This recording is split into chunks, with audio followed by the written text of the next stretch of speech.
أعوذ بالله من الشيطان الرجيم بسم الله الرحمن الرحيم الحمد لله الذي لا يبلغ مدحته القائلون ولا يحصي ما ولاتون ولا يؤدي حقه المجتهدون الذي ليس لصفته حد محدود ولا نعت موجود ولا عجل ممدود فطر الخلائق بقدرته ونشر الرياح برحمته وابتدى بصخور ميدان أرضه الصلاة والسلام على سيد الأشرف الأنبياء والمرسلين وخاتم النبيين ومولانا مقتدانا وهادينا بالقاسم محمد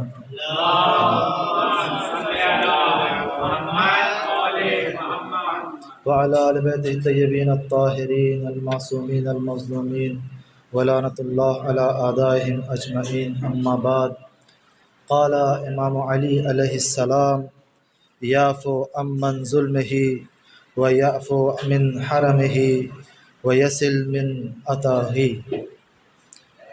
سب سے پہلے میں اپنے نفس کو، اپنے آپ کو اور تمام بندگان خدا اور مومنین کو تقوی الہی کی دعوت دیتا ہوں۔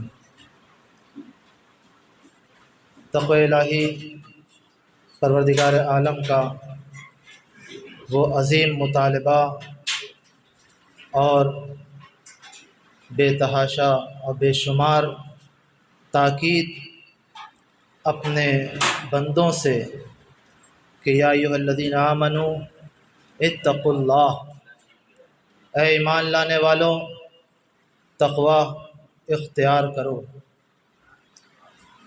ہر صفات حسنہ اور ہر صفات حسنہ کے ساتھ تقوی کی تاکید اس بات پر متوجہ کر رہی ہے کہ انسان کے اندر جو بھی صفت پائی جائے وہ صفت تقوی کے ضمن میں ہو، یعنی پہلے انسان متقی ہو اور اس کے بعد اس صفت حسنہ کو اپنائے۔ اگر سخاوت پائی جاتی ہے تو تقوی ہو اور سخاوت ہو، شرافت پائی جاتی ہے تو تقوی ہو اور شرافت ہو، شجاعت پائی جاتی ہے تو تقوی ہو اور شجاعت ہو۔ اسی طریقے سے جتنے بھی صفات حسنہ ہیں یہ تمام کے تمام صفات انسان کے تقوی کے زیر ہوں، یعنی تقوی کے ضمن میں ہوں۔ ہر صفت حسنہ کے ساتھ اگر تقوی پایا جائے گا تو یقیناً وہ صفات حسنہ، وہ اچھی صفتیں انسان کو کمال تک لے جائیں گی، انسان کو کمال تک پہنچائیں گی۔ جہاں پر یہ تاکید ہے کہ تقوی اختیار کرو، تقوی حاصل کرو، متقی ہو جاؤ، پرہیزگار ہو جاؤ، کیوں ہے ایسا؟ اگر ہمارے سامنے مولا متقیان علی بن ابی طالب علیہ السلام کا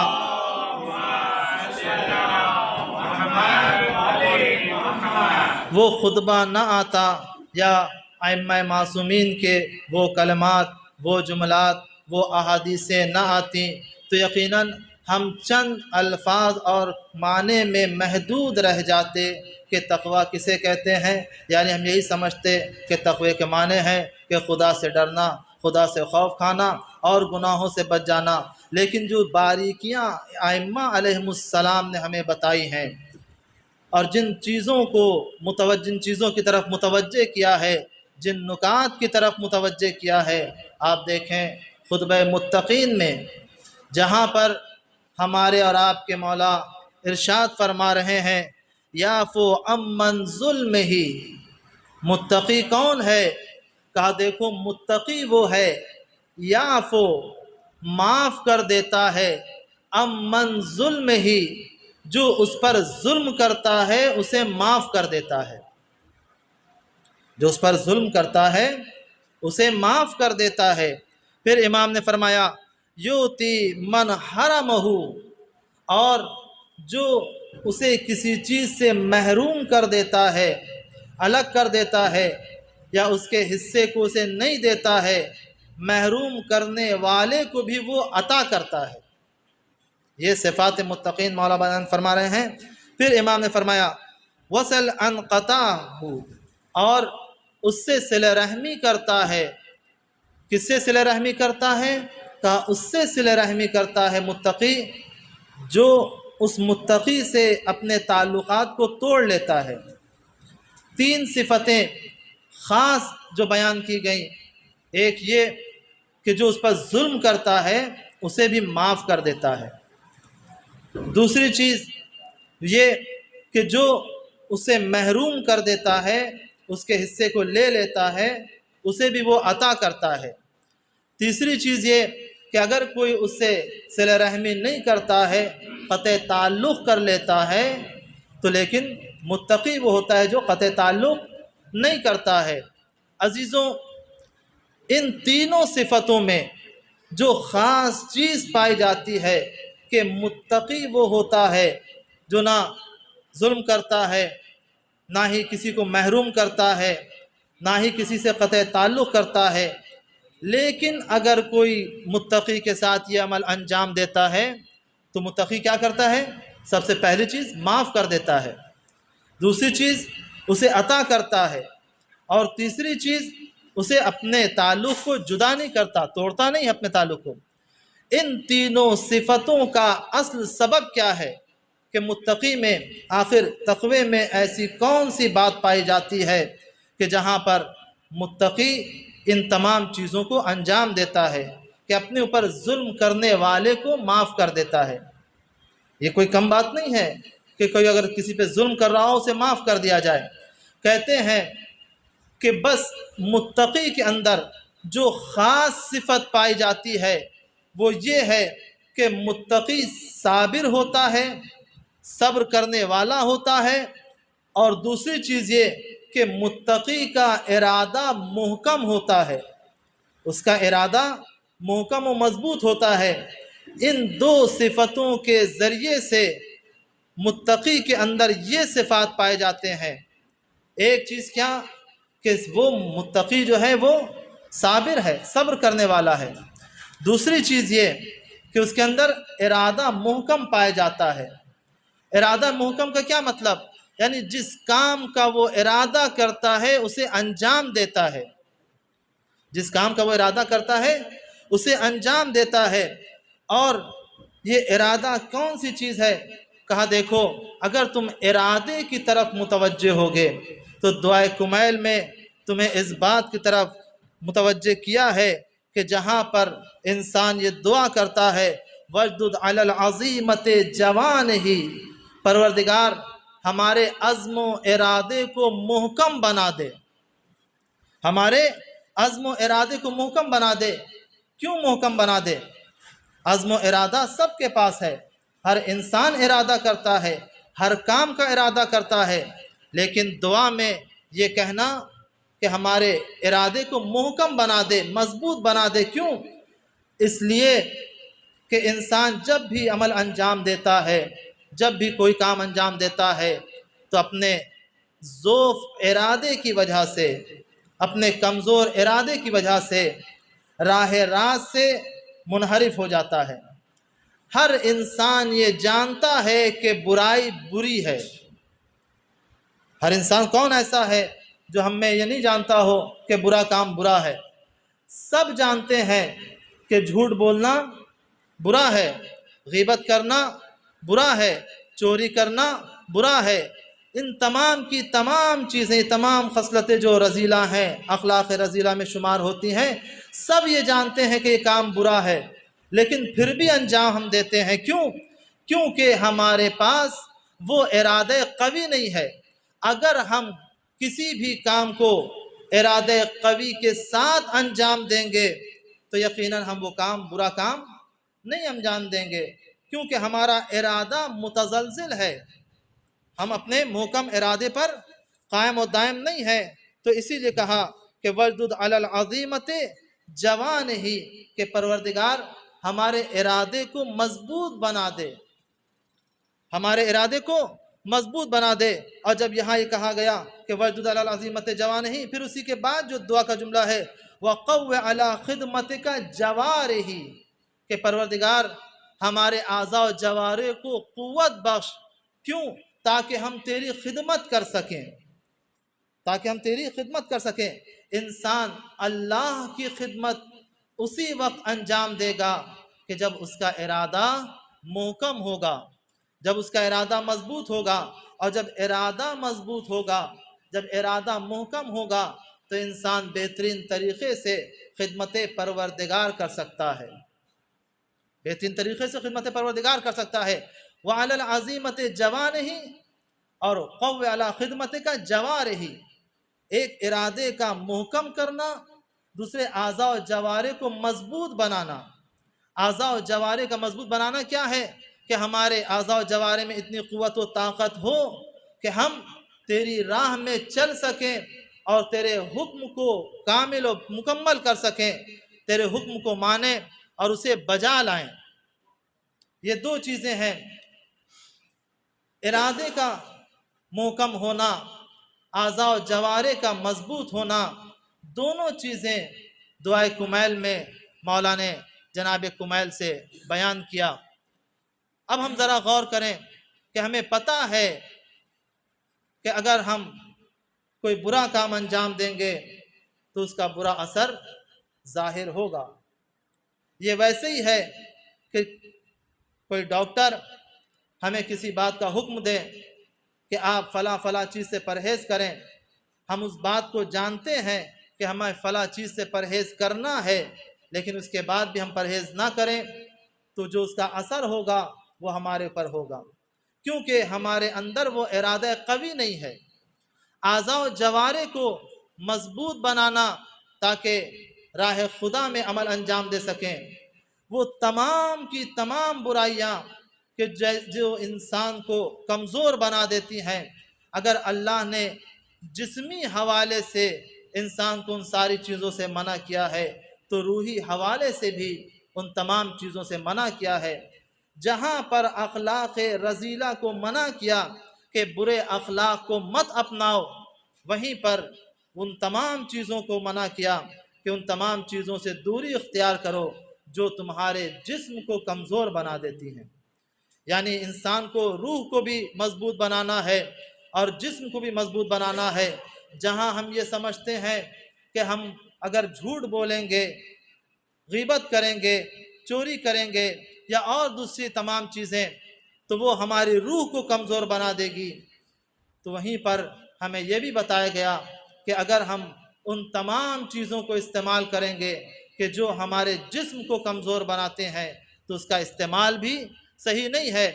آج ہمارے معاشرے میں جہاں روحی بیماریاں موجود ہیں وہاں اس سے کہیں زیادہ جسمانی بیماریاں اور جسم کو کمزور کرنے والی چیزیں بھی مہیا ہیں اور افراد استعمال کر رہے ہیں۔ مثال کے طور پر سگریٹ کا پینا جو انسان کو نقصان پہنچاتا ہے، اور اسی طریقے سے جوانوں کا یا بزرگوں کا جو گٹکا کھانا، اور یہ چھوٹی چھوٹی چیزیں ہیں جس کی میں مثال دے سکتا ہوں کہ جو انسان کے جسم کو کمزور بنا دیتا ہے۔ اللہ جسم کو بھی مضبوط دیکھنا چاہتا ہے، روح کو بھی مضبوط دیکھنا چاہتا ہے، تو اگر ہم یہ چاہتے ہیں کہ اگر ہم اپنے ارادے کو مضبوط کریں تو ہمیں اپنے ارادے کو مضبوط کرنے کے ساتھ ساتھ اپنے جسم کو بھی مضبوط کرنا ہوگا تاکہ ہم پروردگار عالم کی راہ میں ثابت قدم رہ سکیں، پروردگار عالم کی راہ میں ثابت قدم رہ سکیں۔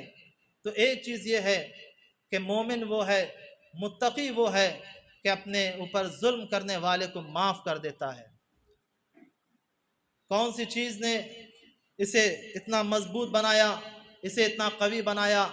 کہا اس چیز نے جسے صبر کہتے ہیں اور ارادے کا محکم ہونا۔ آج آپ دیکھیں جو بھی کام ہم انجام دینا چاہتے ہیں، اگر ہمارا ارادہ متزلزل ہے، ہمارے ارادے میں ضعف پایا جاتا ہے، ہمارے ارادے میں کمزوری پائی جاتی ہے، تو یاد رکھیے وہ کام پائے تکمیل تک نہیں پہنچتا ہے۔ لیکن وہی کام جس میں ضعف نہ پایا جا رہا ہو، کمزوری نہ پائی جا رہی ہو، محکم اور مضبوط ارادے کے ساتھ اگر کسی کام کو انجام دیا جائے تو وہ کام پائے تکمیل تک پہنچتا ہے، اپنے انجام تک پہنچتا ہے۔ اس کی ہزاروں مثال آپ کے سامنے ہیں۔ آپ کسی بھی کام کو انجام دیں، اگر اس میں ارادہ کمزور ہے تو کام درمیانے راستے میں ختم ہو جاتا ہے، لیکن اگر ارادہ محکم کے ساتھ چاہے انسان بنفس نفیس انجام دے رہا ہو، خود انجام دے رہا ہو، تنہا انجام دے رہا ہو، یا ایک کمیٹی کی صورت میں انجام دے رہا ہو، تو یقیناً وہ کام مکمل ہوتا ہے۔ تو دو چیزیں، ایک ہے صبر اور دوسری چیز ہے ارادے کا محکم ہونا۔ ان دو چیزوں کے لیے جو چیز مضر ہے، نقصان دہ ہے اور ان چیزوں کو کم کر دیتی ہے، جہاں پہ انسان کا صبر ختم ہونے لگتا ہے اور ارادے میں ضعف آ جاتا ہے، وہ کیا ہے؟ کہا وہ چیز ہے عادت۔ کیونکہ ہمارے سارے کام اگر اللہ کے لیے انجام پا رہے ہیں تو وہ ہوگا عبادت، اور اگر ہمارے سارے کام ہمارے مزاج، ہمارے جذبات، ہماری خواہشات اپنے لیے انجام پا رہے ہیں تو وہ عبادت نہیں ہوگا، وہ ہوگا عادت۔ اور عادت کو حدیث میں یہی کہا گیا کہ عادت کیا ہے؟ کہا العادت عدو متملک۔ عادت یہ ہے کہ جس کے ذریعے انسان مغلوب ہو جاتا ہے، جس کے ذریعے انسان مغلوب ہو جاتا ہے۔ کس چیز سے مغلوب ہو جاتا ہے؟ کہا پہلی چیز شیطان سے مغلوب ہو جاتا ہے، شیطان اس پر غالب آ جاتا ہے اگر انسان کسی بھی کام کو عادتاً انجام دے رہا ہو۔ اسی لیے کہا عبادت کو بطور عبادت انجام دو، عبادت کو بطور عادت انجام مت دو۔ اگر ہم عبادت کو عبادت کی طریقے سے انجام دیں گے تو وہ عبادت کہلائے گا، لیکن اگر عبادت کو عادت کے طریقے سے انجام دیں گے تو وہ عبادت نہیں، صرف اور صرف عادت کہلائے گا۔ تو ہمارے لیے ضروری یہ ہے کہ ہم عبادت کو ان تمام رسومات سے، ان تمام عادات سے، ان تمام چیزوں سے جو ہمارے خیالی پلاؤ کے ذریعے وجود میں آتی ہے، یعنی جس عبادت کو ہم یہ سمجھتے ہیں کہ یہ ہمیں کرنا چاہیے، یہ نہیں کرنا چاہیے، یہ صحیح ہے، یہ صحیح نہیں ہے، اور اس میں صرف ہمارا ذہن کام کرتا ہے، ہمارا علم کام نہیں کرتا، یا ہم کسی بزرگ عالم سے نہیں پوچھتے اور کسی سے رابطہ نہیں کرتے، بس وہی عمل انجام دیتے ہیں جو ہمیں اچھا لگتا ہے، تو وہ عبادت نہیں رہتی، وہ عبادت عادت بن جاتی ہے، وہ عبادت عادت بن جاتی ہے۔ تو تمام عبادات کو عبادات بنایا جائے اور اسے عادات کے دلدل سے نکالا جائے تاکہ انسان متقی ہو سکے۔ وہ چیزیں کہ جہاں پر انسان متقی بنتا ہے، تو حدیث نے یہی بتایا کہ انسان کے اندر صبر ہونا چاہیے۔ صبر کوئی عام چیز نہیں ہے، صبر ایک خاص چیز ہے کہ جو ہر کسی کے پاس نہیں ہوتی، ہر کسی کے پاس نہیں ہوتی۔ کہا دیکھو صبر کرو، یصبر فإن ذلك من عزم الامور، جب تم صبر کرو گے تو یاد رکھو تمہارے ارادے قوی ہوتے جائیں گے اور تمہارے ارادے مضبوط ہوتے جائیں گے۔ پھر کہا واصبر علی ما یقولون، صبر کرو، کس چیز پر صبر کرو؟ کہا دیکھو اگر تم متقی ہو تو تمہارے اندر صبر پایا جائے گا۔ وہ تین چیزیں جو حدیث میں پہلے بیان کی گئیں کہ اگر کوئی ظلم کرتا ہے تو ظالم کو معاف کر دیتا ہے متقی، کوئی اگر اس کے حق سے محروم کرتا ہے تو وہ اسے عطا کر دیتا ہے، کوئی اگر اس سے صلہ رحمی نہیں کرتا ہے تو متقی کیا کرتا ہے؟ اس کے ساتھ صلہ رحمی کرتا ہے۔ جب یہ تین چیزیں سامنے آتی ہیں انسان کے تو یہ کہا گیا وَاصْبِرْ عَلَى مَا يَقُولُونَ۔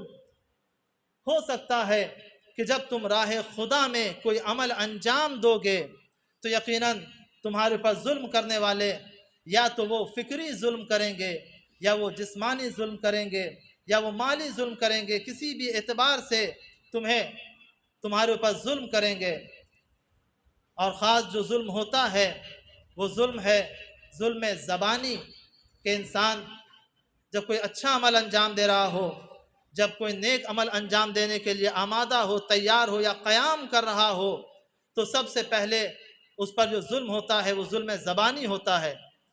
اگر آپ کوئی اچھا کام کرنا چاہیں تو بعض افراد جو خود بھی اچھا کام نہیں کر سکتے ہیں، وہ یہ نہیں چاہتے کہ سامنے والا اچھا کام کیوں کرے، کیوں نہ ہم اس کی عزت کو ختم کر دیں، اس کی عزت کو پامال کریں، یا اسے اتنا ٹارچر کریں کہ اس راستے سے ہٹ جائے، اس راستے سے ہٹ جائے۔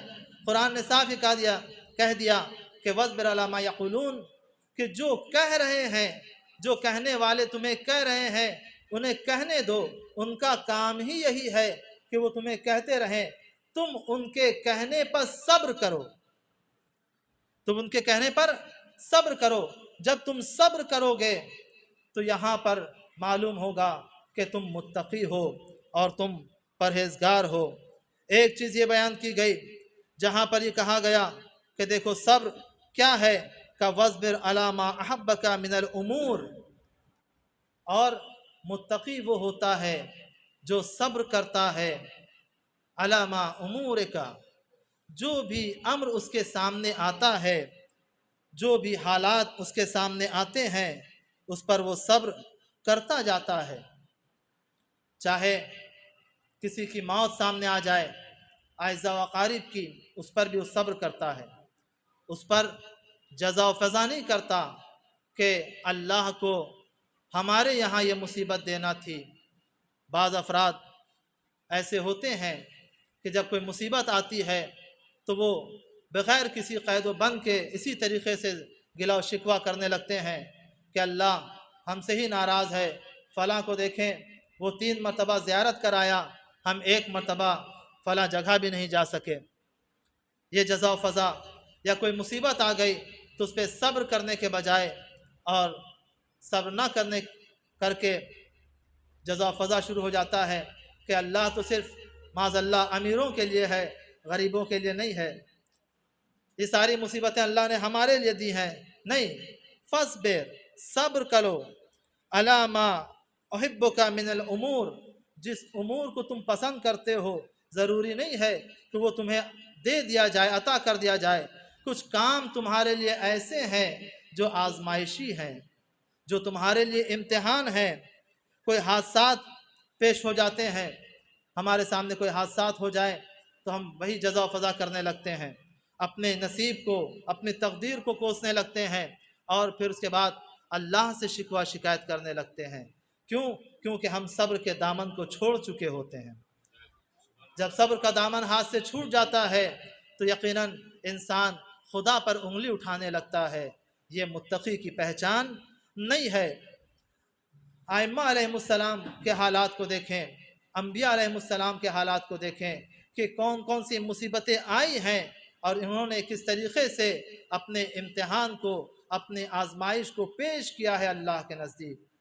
پیغمبر اسلام کے سامنے ایک وقت میں 70 جنازے آئے تھے، لیکن پیغمبر اسلام نے صبر کیا، پیغمبر اسلام نے صبر کیا۔ ائمہ علیہ السلام پر جو مصیبتیں پڑی ہیں، کیا اس سے زیادہ کسی پر مصیبتیں آ سکتی ہیں؟ نہیں آ سکتی، لیکن ان حالات پر وہ ثابت قدم رہ کے انہوں نے بتایا کہ اللہ کی راہ میں صبر کرنا ہی انسان کو کامیابی تک پہنچا سکتا ہے، اور یہ ایک تقوی کی نشانی ہے۔ پھر جہاں پر یہ فرمایا گیا کہ انسان ظالم کو معاف کر دیتا ہے، وہاں پر یہ کہا گیا کہ یہاں صبر کرنا کیا کمزوری ہے؟ کیا اسلام نے جب یہ کہہ دیا کہ متقی وہ ہوتا ہے جو ظالم کو معاف کر دے، کیا اسلام اس بات کی اجازت دیتا ہے کہ ظالم کی پرورش کی جائے، یا ظالم ایسا ہو جائے کہ وہ ظلم کرتا رہے اور ہم ظلم سہتے رہیں؟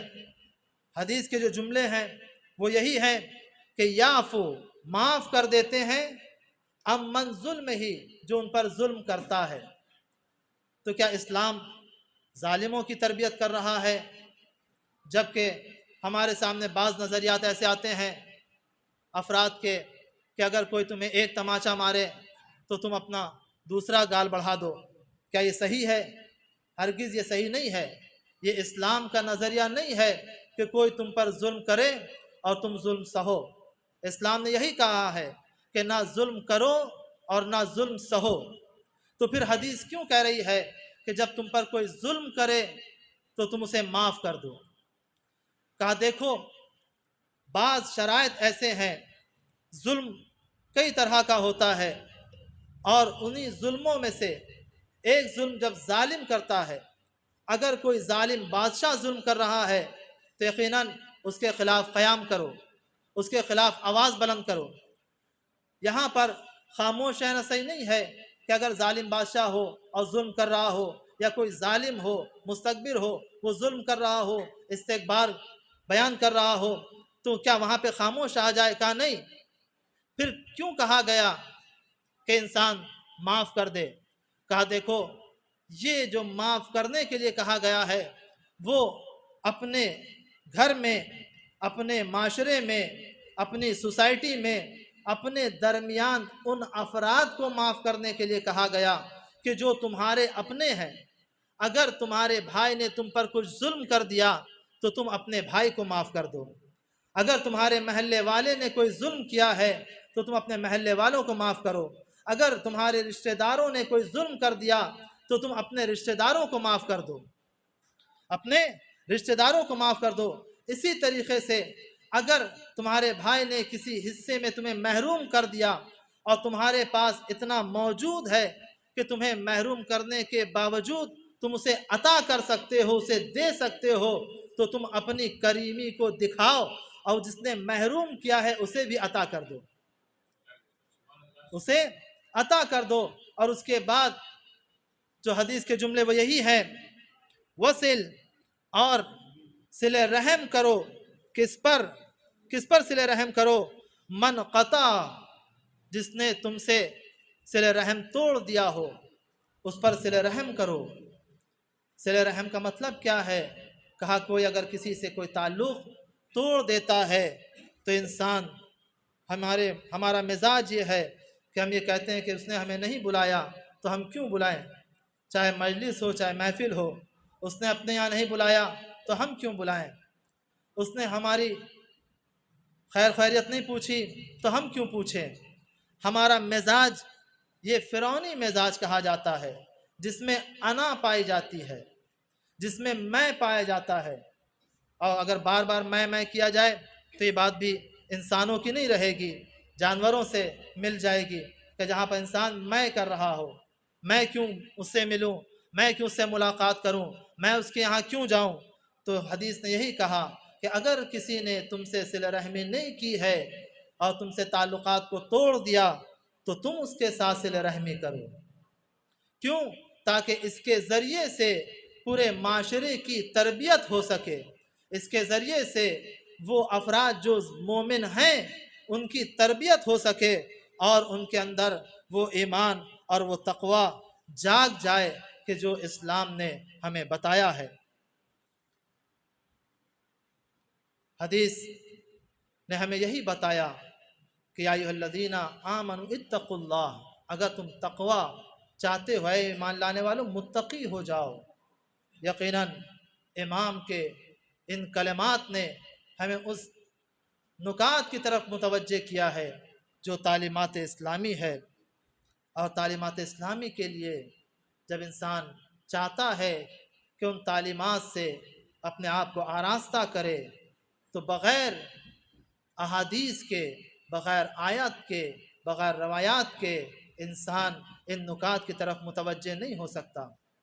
کہا دیکھو اگر تم معاف کرنا چاہتے ہو کسی ظالم کو اور اپنی زندگی میں تقوی پیدا کرنا چاہتے ہو تو تمہارے لیے ایک چیز اور ہے کہ تم اپنی زندگی کو آسان ترین بنا لو. جب تم اپنی زندگی کو آسان ترین بنا لو گے تو یہ تمام مشکلات، یہ تمام مشکل چیزیں جسے تم بہت مشکل سمجھ رہے ہو، یقیناً کسی کو معاف کر دینا آسان نہیں ہے. پوری زندگی گزر جاتی ہے ہم یہ دیکھتے ہیں کہ رشتہ داروں میں آپس میں نااتفاقیاں رہتی ہیں اور سب مر کے چلے جاتے ہیں، وہ نااتفاقی باقی رہ جاتی ہے۔ کیوں؟ کیونکہ ہم نے اسے مشکل سمجھ رکھا ہے۔ ہم کسی کو کوئی چیز عطا نہیں کرنا چاہتے کیونکہ ہم اسے مشکل سمجھتے ہیں۔ ہم کسی سے صلہ رحمی نہیں کر سکتے کیونکہ ہم اسے اپنے لیے سے مشکل سمجھتے ہیں۔ لیکن اسلام نے کہا کہ اپنی زندگی کو آسان ترین بنا لو۔ جتنا اپنی زندگی کو آسان بناتے جاؤ گے اتنی ہی تمہاری زندگی آسان تر ہوتی جائے گی۔ صلی اللہ علیہ وسلم۔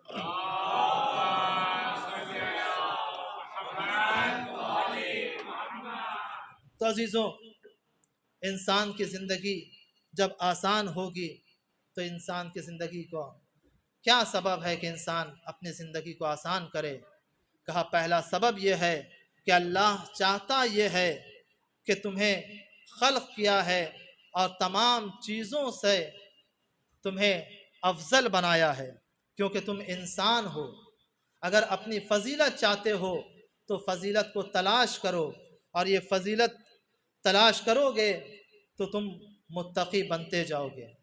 بہت ساری واقعات اور مثال ہے کہ جہاں پر انسان نے دامن اہل بیت کو تھام لیا، تعلیمات اہل بیت سے آراستہ ہونا چاہا ہے، تو ہر مشکلات کے باوجود، ہر سختی کے باوجود انسان نے افضلیت کو اپنایا ہے، اور افضلیت کو اپنانے کے ساتھ ساتھ ان چیزوں کو اپنانے کی کوشش کی ہے جس میں فضیلت پائی جاتی ہے، جس میں فضیلت پائی جاتی ہے۔ پیغمبر اسلام کے زمانے میں بہت سارے افراد ایسے تھے کہ جن کو پیغمبر اسلام نے پیغمبر اسلام کے ساتھ جنگ میں بہت سارے افراد مارے گئے۔ ان کے بیٹوں نے اسلام کو جب قبول کیا ہے تو یہ دیکھا کہ پیغمبر کی طرف فضیلت ہے تو ہم اس فضیلت کو اپنائیں گے۔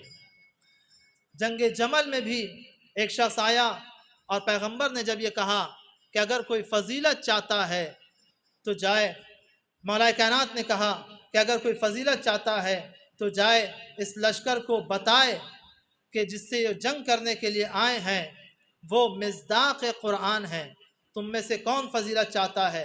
تو اس میں ایک شخص تھا، وہ جاتا ہے اور کہتا ہے مولا میں انہیں بتاؤں گا کہ جس سے تم جنگ کرنے کے لیے آئے ہو وہ مصداق قرآن ہے۔ کہا تم کیسے بتاؤ گے؟ کہا میں انہیں قرآن کی تلاوت کر کے بتاؤں گا۔ کہا اگر تم جاؤ گے تو ہو سکتا ہے کہ تم شہید ہو جاؤ۔ کہا اگر یہ فضیلت ہے تو میں اسے قبول کرتا ہوں۔ اور وہ جاتا ہے اور جانے کے بعد ہاتھ میں قرآن لیتا ہے اور قرآن کی تلاوت کرتا ہے۔ اس کے ایک ہاتھ کو قلم کر دیا جاتا ہے، اس نے دوسرے ہاتھ میں قرآن لیا، اس کے دوسرے ہاتھ کو بھی قلم کر دیا گیا، اس نے اپنے سینے پہ قرآن رکھا اور زمین پہ لیٹ گیا، پھر اسے شہید کر دیا گیا۔ جب اسے شہید کر دیا گیا تو امام نے فرمایا کہ پروردگار تو اسے قرآن کی نور سے منور کر دے، تو اسے قرآن کی نور سے منور کر دے۔ اور یہی فرمایا کہ دیکھو فضیلت اس کے لیے ہے کہ جو فضیلت حاصل کرنے میں سبقت کرتا ہے، والسابقون السابقون، جو فضیلت حاصل کرنے میں سبقت کرے گا فضیلت اسی کے لیے ہے۔ تو امام نے بتایا کہ دیکھو اگر تم چاہتے ہو کہ تم متقی ہو جاؤ تو انسان کے لیے ایک صبر ہے، ایک اس کا محکم ارادہ ہے، ارادے کے ساتھ ساتھ انسان اپنی زندگی کو آسان بنا لے، اور آسان بنانے کے ساتھ ساتھ یہ دیکھے فضیلت کدھر ہے، اور جدھر فضیلت ہے ادھر سبقت حاصل کرے۔ بسم اللہ الرحمن الرحیم، انا اعطیناک الکوثر فصل لربک وانحر ان شانئک هو الابتر۔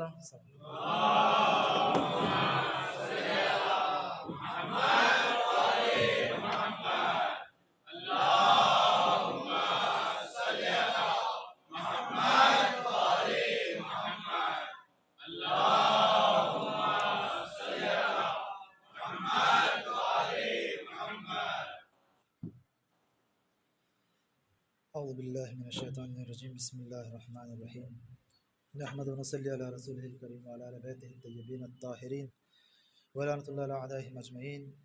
بسم اللہ الرحمن الرحیم، ان اللہ وملائکتہ یصلون علی النبی یا ایھا الذین آمنوا صلوا علیہ وسلموا تسلیما۔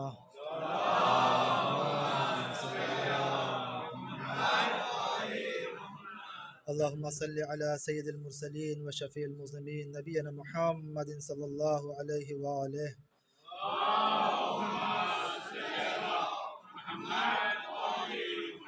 وعلى إمام المسلمين وقائد الغر المحجلين أمير المؤمنين علي بن أبي طالب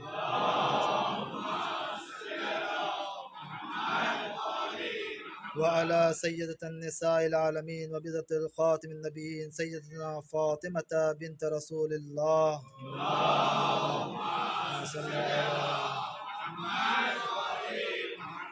وعلى الحسن المجتبى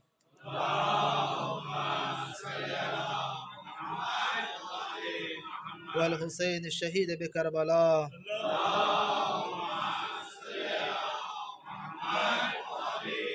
وعلي بن الحسين اللهم صل على محمد ومحمد بن علي اللهم صل على وجعفر بن محمد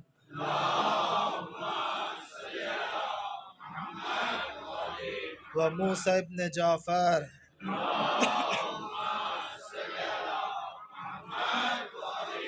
وعلي بن موسى اللهم صل على محمد ومحمد بن علي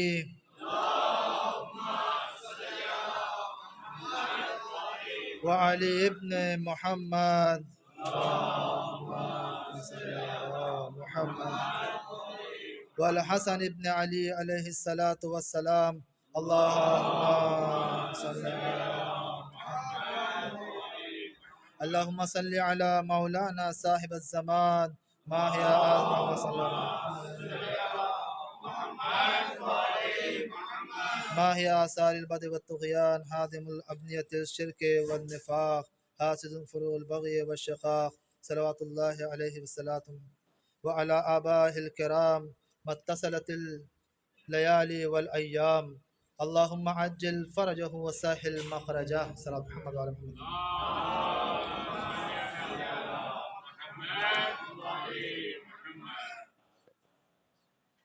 دوسرے خطبے کے حوالے سے کہ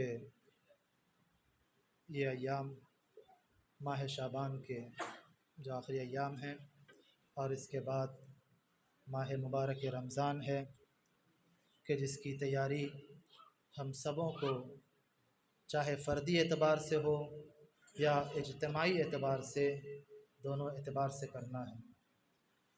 ماہ رمضان وہ مہینہ ہے کہ جس سے پہلے یہ 2 مہینے رجب و شعبان ہمیں دیے گئے کہ ماہ رمضان کی تیاری کرو اور اپنے آپ کو آمادہ کرو، جہاں پر چوتھے امام فرماتے ہیں کہ قد حضر شہر رمضان، پروردگار ماہ مبارک رمضان حاضر ہو گیا، حاضر ہو رہا ہے، یعنی ماہ رمضان آ رہا ہے۔ ماہ رمضان انسان کی جسمی اور روحی دونوں اعتبار سے ان غذاؤں کو فراہم کرتا ہے کہ انسان اپنے جسمانی اور روحانی اعتبار سے قوی ہو سکے، اور اس کی عبادتیں ایسی ہیں کہ تمام سال میں ہر مہینے جو انسان عبادت کرتا ہے اس سے 70 گنا یا اس سے کہیں زیادہ اس کا ثواب ملتا ہے۔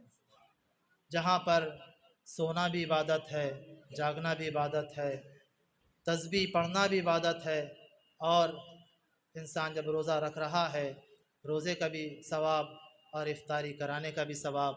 ان تمام چیزوں کے لیے ہمیں آمادہ ہونا ہے، ہمیں تیاری کرنا ہے، اور ان تیاریوں کے لیے ضروری یہ ہے کہ ہم چاہے انفرادی طور سے خود اپنے اعتبار سے یا اجتماعی طور سے سب مل کر ہر ان تمام جگہوں کی طرف متوجہ ہوں جہاں پر یہ عبادات انجام دیے جاتے ہیں، چاہے وہ مسجد ہو یا امام بارگاہ ہو یا قبرستان ہو یا اور کوئی بھی جگہ ہو، چاہے وہ کتابوں کے حوالے سے ہوں، چاہے وہ دعاؤں کے حوالے سے ہوں۔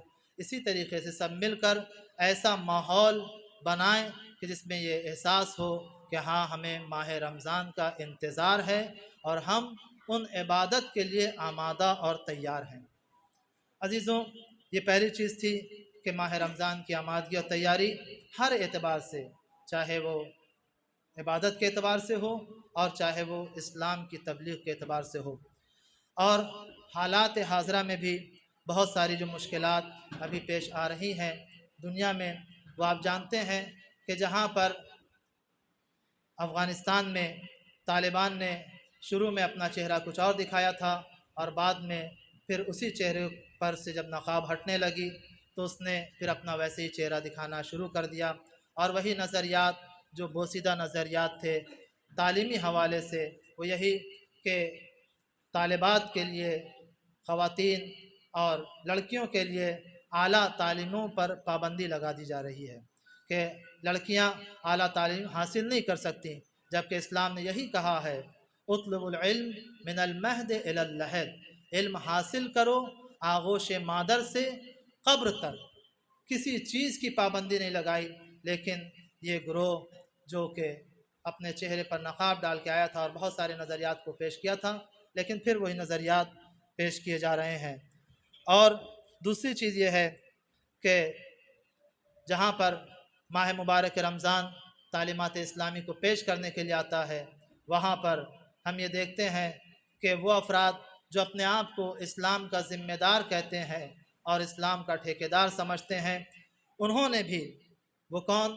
خادمین حرمین شریفین نے یہ کہا کہ جو نمازیں ہوتی ہیں اسے ٹی وی پر نشر نہیں کیا جائے، اور نماز کو ٹی وی پر نشر کرنے پر پابندی لگا دی جا رہی ہے۔ اسی طریقے سے اور جو ظلم اور زیادتیاں جو اسلام پر، مسلمان پر، انسانیت پر ہو رہی ہے، بشریت پر ہو رہی ہے، وہ یہی کہ جب وہ افراد جو اپنے آپ کو سپر پاور سمجھتے ہیں، وہ جس نظریات کو چاہتے ہیں پیش کرتے ہیں اور جس نظریات کو چاہتے ہیں غلط کہہ دیتے ہیں۔ آج جب روس اور یوکرین کے درمیان جنگ ہو رہی ہے تو ہر انسان یہی کہتا ہوا نظر آ رہا ہے کہ یوکرین پر ظلم ہو رہا ہے، وہاں پر ظلم ہو رہا ہے اور ہمیں مظلوم کے لیے آواز بلند کرنی چاہیے۔ لیکن وہی چیز، وہی افراد جو یوکرین کو مظلوم سمجھ رہے ہیں اور یوکرین کے ظلم کو بتا رہے ہیں کہ مظلوم ہے، لیکن نہ انہیں فلسطین نظر آتا ہے، نہ انہیں غزہ نظر آتا ہے، نہ اسے لبنان نظر آتا ہے، نہ انہیں عراق نظر آتا ہے، نہ انہیں افغانستان نظر آتا ہے۔ جب مسلمانوں پر ظلم ہوتا ہے تو یہ کہتے ہیں کہ یہ حقوق بشر ہیں اور یہاں پہ ظالم ہے، اور جو بھی اپنے ملک کی حفاظت کے لیے قیام کرتا ہے، جب مسلمان قیام کرتے ہیں تو یہی کہتے ہیں کہ انہوں نے قیام نہیں کیا ہے بلکہ انہوں نے خلاف ورزی کی ہے، اور انہیں وہ نظام ہونا چاہیے وہاں پر کہ جو ہم چاہتے ہیں۔ لیکن آج جب ظلم انہیں یہاں نظر آ رہا ہے کہ یوکرین سے جب جنگ ہو رہی ہے تو یوکرین کو مظلوم بتایا جا رہا ہے، اور جو افراد اپنے وطن کے لیے کھڑے ہوتے ہیں، دفاع کرتے ہیں، قیام کرتے ہیں، انہیں دہشت گرد بتایا جاتا ہے، انہیں مجاہد نہیں کہا جاتا، انہیں اپنا مدافع نہیں کہا جاتا۔ یہ ہمارے سامنے ہے، اور اسی کے ساتھ ساتھ ہم دعا کرتے ہیں پروردگار عالم سے کہ پروردگار پرچم اسلام کو بلند و بالا فرما اور پرچم کفر نفاق کو سرنگو فرما۔ پروردگار ہمیں تقوی و پرہیزگاری کی توفیق عطا فرما اور ہمارے امام کے ظہور میں تعجیل فرما۔